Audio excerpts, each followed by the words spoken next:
রক্ত গরম করা এক গ্রামীণ মাস্টারপিস। প্রথম দেখাই মনে হবে এটা যেন একেবারে সোজাসাপটা গ্রামের গল্প। হাসি, খুনসুটি, প্রেম আর মাটির গন্ধমাখা সরল জীবন। কিন্তু গল্প এগোতে এগোতে আপনি বুঝবেন এই গ্রামের ভেতরে লুকিয়ে আছে ভয়, রক্তাক্ত সত্য আর রাজনৈতিক অন্ধকার। আর সেই অন্যায়ের বিরুদ্ধে দাঁড়িয়ে যখন চিত্তিবাবু লড়াই শুরু করে, তখনই ছবির আসল রূপ আপনাকে ভেতর থেকে নাড়িয়ে দেবে। রঙ্গস্থলাম মুভি রিভিউ। গল্পের ভেতর চিত্তিবাবু বা রামচরণ গ্রামের এক প্রাণখোলা ছেলে, জন্ম থেকেই অর্ধবধির, কিন্তু সেই সীমাবদ্ধতাকে কখনোই সে দুর্বলতা বানায়নি। জীবনের প্রতি তার দৃষ্টিভঙ্গি একেবারেই আলাদা। মাঠে ঘাটে গানের তালে তালে নাচে গানে বন্ধুদের সঙ্গে হাসি মস্করায় ভরা তার জীবন। হঠাৎ একসময় বিদেশ থেকে ফিরে আসে তার ভাই কুমারবাবু বা আধিবিনী শেট্টি। গ্রামে রাষ্ট্রপতি গরু নামের প্রভাবশালী নেতা বছরের পর বছর ধরে গ্রামের মানুষকে শোষণ করছে।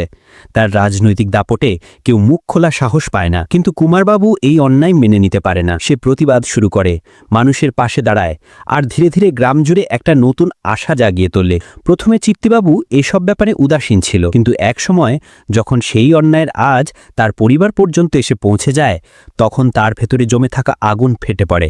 সরল প্রাণখোলা এক ছেলে কেমন করে রূপ নেয় এক ভয়ঙ্কর যোদ্ধায়, সেই রূপান্তরই গল্পের আসল শক্তি। প্রেম ও মানবিকতা।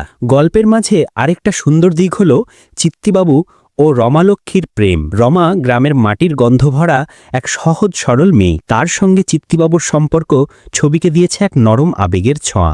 হাসি, খুনসুটি, ছোট ছোট ভুল বোঝাবুঝি, সব মিলিয়ে এই প্রেমের কাহিনী ছবির রাজনৈতিক অন্ধকারে এক টুকরো আলো ছড়ায়। চরিত্র ও অভিনয়। রামচরণ এই ছবিতে তিনি যেন নিজেকে নতুনভাবে আবিষ্কার করেছেন। একদিকে সরলতা, হাসি খুশি প্রাণবন্ততা, অন্যদিকে প্রতিশোধের যন্ত্রণা। দুটোর মিশ্রণ তিনি এমনভাবে ফুটিয়ে তুলেছেন যে দর্শকের মনে সেটা গভীর ছাপ ফেলবে। সামান্থা রমালক্ষ্মীর চরিত্রে তার অভিনয় ছবির প্রাণ হয়ে উঠেছে। গ্রামীণ জীবনের সরলতা আর মাটির গন্ধ তিনি অভিনয়ে মিশিয়ে দিয়েছেন নিখুঁতভাবে। আধিবিনী শেট্টি ভাইয়ের চরিত্রে তিনি গল্পকে শক্ত ভিত দিয়েছেন। তার সাহস, দৃঢ়তা আর প্রতিবাদী মনোভাব ছবিকে এগিয়ে নিয়ে যায়। জগপতিবাবু রাষ্ট্রপতি গরু চরিত্রে তার অভিনয় ভয় ধরিয়ে দেওয়ার মতো। ঠান্ডা মাথার ভিলেন হিসাবে তিনি এক ভয়ঙ্কর উপস্থিতি তৈরি করেছেন যা দর্শক ভুলতে পারবে না। সঙ্গীত ও টেকনিক্যাল দিক। এই ছবির অন্যতম শক্তি হল এর ৮০ দশকের আবহ। গ্রামীণ জীবন, মাঠঘাট, খড়ের গাদা, পুরনো দিনের সাজসজ্জা, সবকিছুই দর্শককে নিয়ে যাবে এক ভিন্ন জগতে। ডিএসপি বা দেবীশ্রী প্রসাদের ব্যাকগ্রাউন্ড স্কোর ছবির প্রতিটি মুহূর্তকে আরও শক্তিশালী করেছে। কখনো রোম্যান্স, কখনো উত্তেজনা, কখনো দুঃখ, প্রতিটি আবেগে তার সুর মিশে গেছে অনবদ্যভাবে।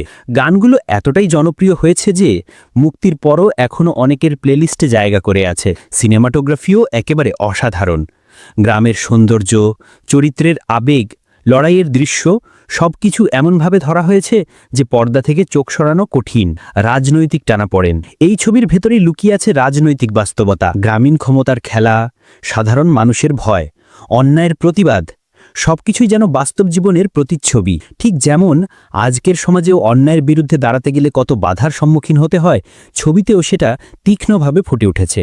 চিত্তিবাবুর স্ট্রাগল তাই শুধু ব্যক্তিগত নয়, বরং প্রতিটি মানুষের হৃদয়ে গেঁথে যায়।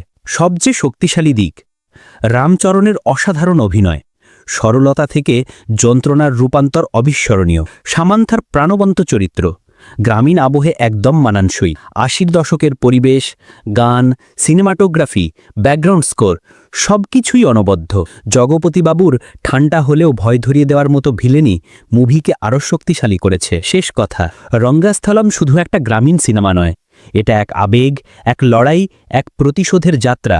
রাজনৈতিক টানাপোড়েন, পারিবারিক বন্ধন, প্রেম আর নাটকীয় মুহূর্তে ভরা এই ছবি দক্ষিণ ভারতীয় সিনেমার এক অমূল্য সংযোজন। যারা ড্রামা, রাজনীতি আর আবেগ মেশানো কাহিনী পছন্দ করেন তাদের জন্য এটা একেবারেই মাস্ট ওয়াচ। যদি আপনাদের এই রিভিউ ভালো লাগে তবে অবশ্যই লাইক, কমেন্ট আর শেয়ার করবেন।